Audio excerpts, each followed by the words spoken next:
तृप्ति डिमरी ने अपने हालिया साक्षात्कार में खुलासा किया कि उन्हें विश्वास था कि वह अपनी पहली फिल्म लैला मजनू की रिलीज के बाद लोकप्रिय हो जाएंगी। जब लैला मजनू रिलीज होने वाली थी, मैं पाली बाजार में सब्जियां खरीद रहा था। मैं एक किराए के अपार्टमेंट में रह रहा था और ज्यादातर काम अकेले ही कर रहा था और मैं सोच रहा था कि मेरी फिल्म रिलीज होने वाली है और मैं नहीं कर पाऊंगा बाहर निकल जाऊं क्योंकि लोग मुझे पहचान लेंगे, तृप्ति ने कहा। लेकिन जब फिल्म रिलीज हुई तो बहुत कम लोग इसे देखने गए और मैं सचमुच टूट गया था।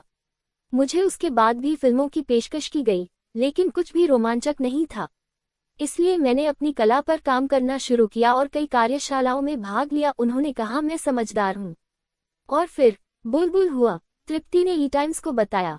ई टाइम्स के साथ एक विशेष साक्षात्कार में तृप्ति डिमरी ने उस संघर्ष को याद किया जो उन्हें अपनी फिल्म लैला मजनू की असफलता के बाद झेलना पड़ा था, जिसे इम्तियाज अली द्वारा समर्थित किया गया था, और इससे पहले कि उन्होंने बुलबुल और काला जैसी फिल्में की।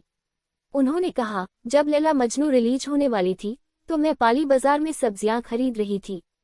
मैं एक किराए के अपार्टमेंट में रह रही थी और ज्यादातर चीजें अकेले ही कर रही थी और मैं सोच रही थी कि मेरी फिल्म रिलीज होने वाली है और मैं जीत गई। मैं बाहर नहीं निकल पाऊंगा क्योंकि लोग मुझे पहचान लेंगे। लेकिन जब फिल्म रिलीज हुई तो बहुत कम लोग इसे देखने गए और मैं सचमुच टूट गया था। मुझे उसके बाद भी फिल्मों की पेशकश की गई, लेकिन कुछ भी रोमांचक नहीं था। इसलिए मैं अपनी कला पर काम करना शुरू किया और कई कार्यशालाओं में भाग लिया। उन्होंने मुझे स्वस्थ रखा। और फिर बुलबुल घटित हुई।